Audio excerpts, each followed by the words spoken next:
Cut. Ate ko kayo serve na ako. Tara, samahan nyo kami dito sa may Tom and Tom's Coffee.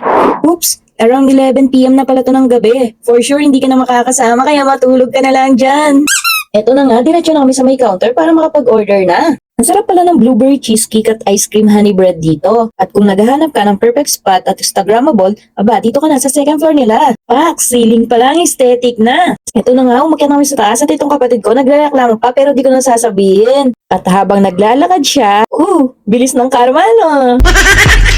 Eto nga pala ang view kapag nasa hagdan ka.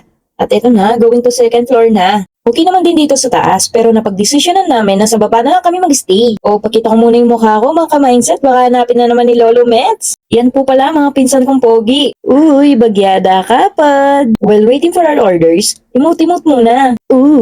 Kanyaman na. Rise and grind, it's coffee time. Oops, hindi pala ako coffee lover. Sorry na.